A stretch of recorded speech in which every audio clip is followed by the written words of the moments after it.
what's your mentality around staying in a healthy mindset and playing the games for what they are, and how you feel about that? Because many people, of our age, your age, right, at a certain point, like, they keep getting with the times, and then there's one final version of a fighting game, and that's like the pinnacle, and then that's it, and everything that comes out after that is not worthy of their time, or scrubby and whatever. They start falling off, and then it's all bullshit from here on out, right?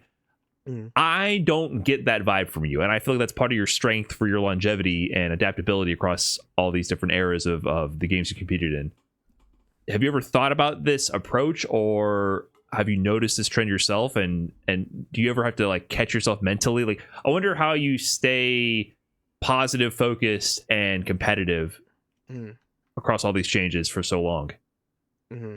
I will definitely say that I have had the what the fuck are these people doing with these games, man. I've definitely had that moment. I think it's inevitable.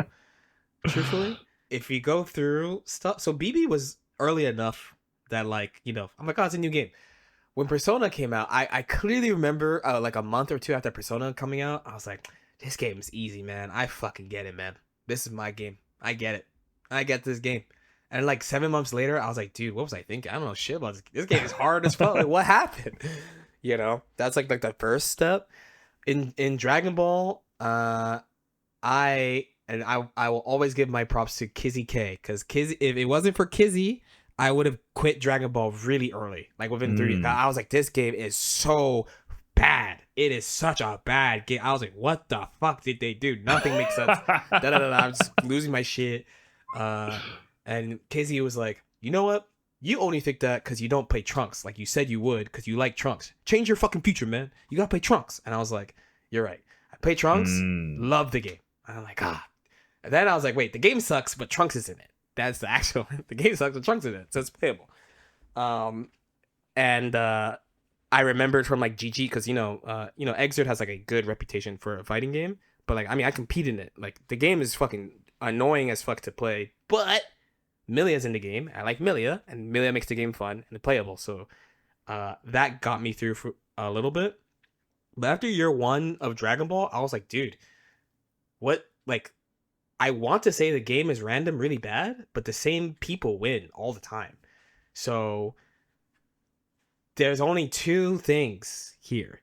Either the game is random and they just get something, or there's something wrong with me. But not so, like, either they know something that I don't, or there's specifically something wrong with me. And very, very early, I think around like month 3 or 4 of playing Melee, I made a rule to myself, a mean 15-year-old's rule, but I stuck with this rule for a really long time, of if I thought I was truly actually more skilled than somebody, I would generally ignore their opinion on something. And it actually helped me a lot for a long time. But in Dragon Ball, I was like, dude, yeah, I played Ginyu for a year. I did this, I did that. Do I really have room to be so close-minded in a game where I feel like I'm not performing?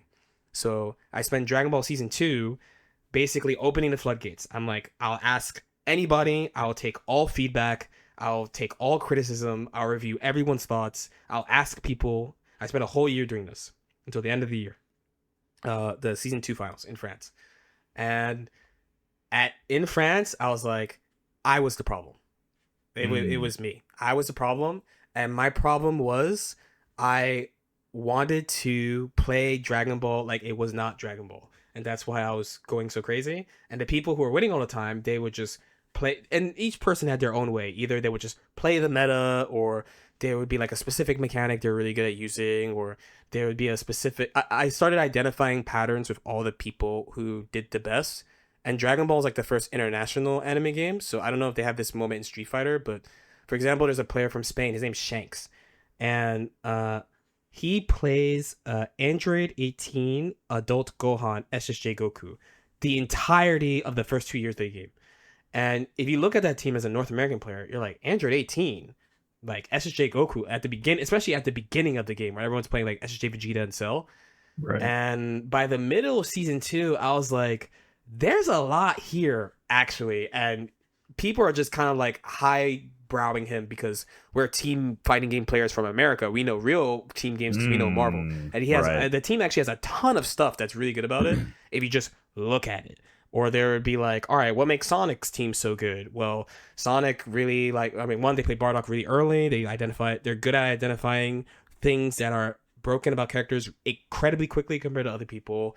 And then also the focus on like, if the knockdown is that annoying in the game, why not play the characters that just solve it for you rather than complain about it? Sonic was really early to that compared to other people. There's just a lot of examples I would note from people and also of all skill levels. Like the thing you mentioned about like this scrubby tactic that people don't respect, if it makes the game make more sense, then why not pick it? So like in the middle of season 2, I'm like GT Goku's really scrubby, blah, blah, blah. I switched to GT Goku. I'm like, dude, the game makes like 80 times more sense when you play him. Like people can't just fly around. He has good combos. He does a lot of damage. He gets mix-ups off everything. He helps everybody. Like, is it okay? It's scrubby, fine. But like, if the game is scrubby, why not play some scrubby shit? Like, just embrace what the game is for what it is. And after that, I think that's like one of the last things I needed, because Strive actually, I kind of think Strive, this is probably gonna be a very controversial take. I think if you've played another Guilty Gear game, outside of you not liking your legacy character in Strive, which is pretty valid, your thought on how like the game plays is very telling on how you play Guilty Gear. So I feel like one of the reasons why I like the game is because I have such like a situations for situations approach that like it just makes a lot of sense to me, because I'm like, oh, I played Xrd like this.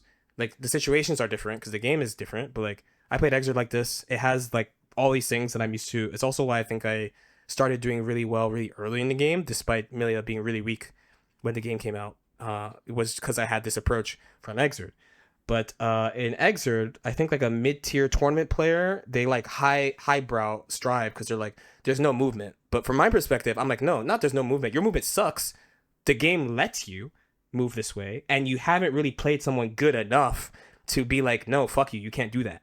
Where Strive is kind of the opposite, where you have to be really good in Strive to move, because it's so easy to stop bad movement in Strive compared to Xrd. In Xrd, you can basically like, I'm not gonna say fly because you can't, but if you're not like good at targeting movement, or if you don't play a specific character, Milia is very good at this.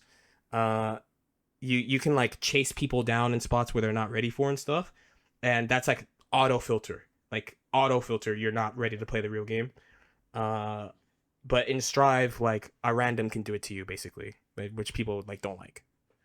There's other stuff that they wouldn't like about it, but like the situation building aspect and the neutral aspect, I think is very telling how someone from an older Guilty Gear game talks about it, especially because there are a bunch of older GG players who played Strive and they were all good at it. So then my other thing, I use the Dogura quote of like, yo, if you're actually good at fighting games, just boot up the new one and just beat everybody if you think the game's that bad. I think that way too. Wait, well, when did he have that quote? I think it's about Street Fighter 6. I think. Oh yeah? He said about Street Fighter 6. Interesting. I think so. And he's an OG player. He plays everything. Right. Hopefully you enjoyed that trash talk or extra trashy clip. If you want to see the full episode that clip came from, go ahead and click the link right over here. Otherwise, YouTube thinks you might enjoy this video right here. And for the trashiest amongst you, we get the merch right over there.